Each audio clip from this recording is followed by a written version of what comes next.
when you look back at history, and you think about all the suffering, all the wrongdoings, all the injustices, right? All the evils of the world.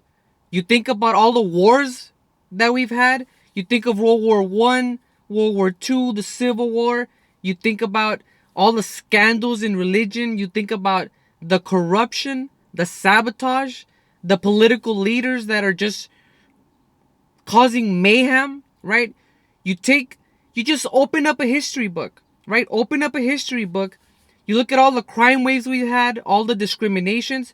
You take all these evil doings, you put them all together, and what do they all have in common? What do all of these things have in common, right? All of these things, they start the exact same way. All of these things start the exact same way. They all start with a lie. All of these things, the seeds of evil start with a lie, right? It starts with a small lie and then it compounds, right? It's a political figure getting up on stage with the loudest microphone and they start saying lies, right? Or you hear a political agenda that starts saying lies, or a certain culture or a cult that starts saying lies. And eventually these lies, they get momentum, right? The seeds of evil are planted with lies, okay? All of these atrocities that we can reference in history, they're all dark reminders of what is possible when people start believing lies, things that are not true, right? In order to live a good life, it requires other people's cooperation, right? So of course you're gonna have people that are trying to twist and bend and sabotage people's realities, because that's exactly what it is. You're sabotaging people's realities with lies, right? It starts from a sick mind, right? That starts lying and it goes on to a healthy one, right? And then these lies, they compound, right? They get exaggerated, right? Exaggerate means that you don't see things as they really are, right? Exaggerate means you don't see things as they really are. So what you're doing is you're morphing people's realities, right? It's a psychological collapse that happens in a person's consciousness that leads the person to believe these lies and ultimately do all these, atrocities, all these evil things, right? You're creating pressure points in a person's life, right? When they buy into these lies, okay? Ultimately, what happens is you're creating different realities with every single lie. And inevitably, you're going to have people that are going to be in conflict, right? Because the lie is what's morphing your reality. They're going to collide sooner or later, right? I once heard, I'm going to say it was a lyric from a song. I don't remember which song, but the lyric said something along the lines of, I hate a liar more than I hate a thief. Okay? Because a thief is after my money, but a liar is after my reality. All right? Which is 1,000 times more transformative and worse. Right? Your reactions are not going to have the right actions. Right? Or vice versa, I should say, right? The reactions to your actions are not going to match up when you're living in a subjective reality that's not real. Okay? It destabilizes the ego, right? That's what lies do. It destabilizes the ego and these lies compound, right? Ultimately, the house of cards comes down, right? The house of cards, the house of lies, it has to come down because there's no foundation, right? And that's when people start saying, oh, it's the end of the world, the sky is falling. I'm reminded of Nietzsche when he said, you can tell a lot about a person's character based on how much truth they're willing to tolerate, right? You can tell a lot about a person's character based on how much truth they're willing to tolerate, right? Ultimately, what's happening is you're avoiding confronting the truth, right? You're avoiding conflict, right? Like Jordan Peterson said, conflict delayed is conflict multiplied. Conflict delayed it's conflict multiplied, right? When you're living in a subjective reality, right, you're violating nature. And when you violate nature, when you violate the natural laws, it's nature speaks back to you, right? And it does so in the form of misery, right? You will be miserable. When you're not aligned with the natural order, nature will make you miserable, right? You're not going to get what you want. It doesn't work that way, right? You have to realize that there is an objective reality to Earth, right? 2 plus 2 is 4, right? There's no way around it, right? But we're living in an age where 2 plus 2 is not 4, right? It's whatever you want it to be. It's whatever you feel like, right? So what you're doing is you're placing people in a mental straitjacket where they're not free to do whatever it is that they want to do because the lies are oppressing the person's reality, right? The lies shrink life, right? They go against life, right? And I know people are going to say, well, the truth is all subjective, right? But we do have a secular world where some truth is not subjective.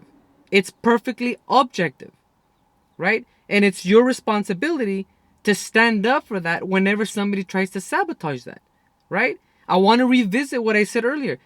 These atrocities that happen, these evils of the world, is when people stand on the sideline and they allow these lies to compound. Okay? And I've talked about this before. You need to know the difference between have I bought a lie and have I been sold a lie? Have I bought a lie or have I been sold a lie?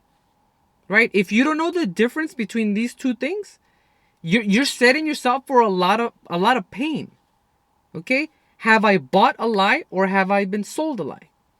There's all the difference in the world, right? You are being sold a lie, right? It's a salesman's job to sell you a lie, right? It's no different from going to the store or going to a car dealership or the mall and going shopping for products, right? Those vendors, the car salesmen, the vendors, they have the perfect, okay? They have the perfect right to sell you a lie, right? It's your responsibility to figure out if you want to buy the lie, right? You cannot blame the salesman for trying to sell you something.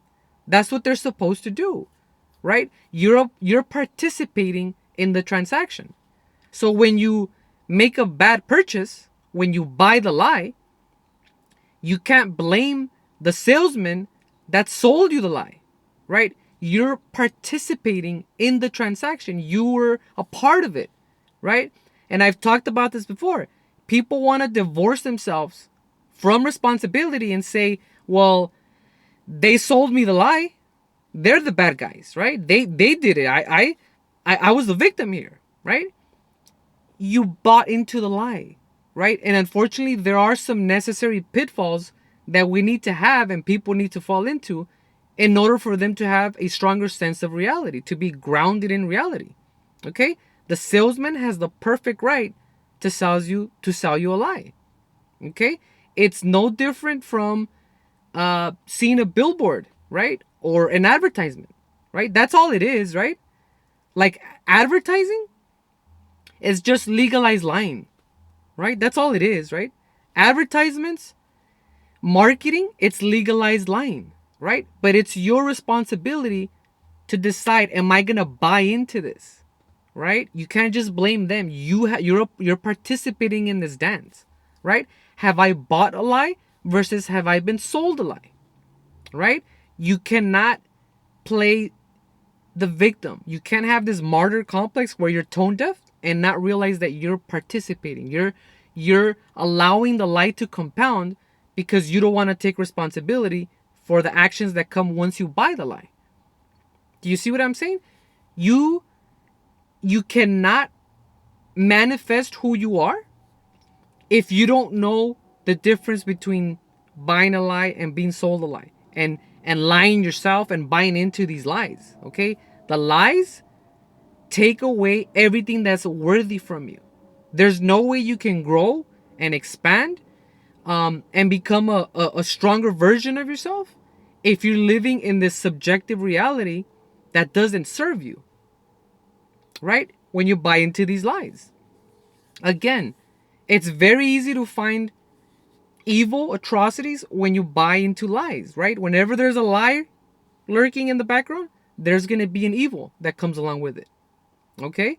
It's it's essentially your essence is being contaminated when you buy into these things, right? You're being sabotaged. It's very debilitating to the ego, right?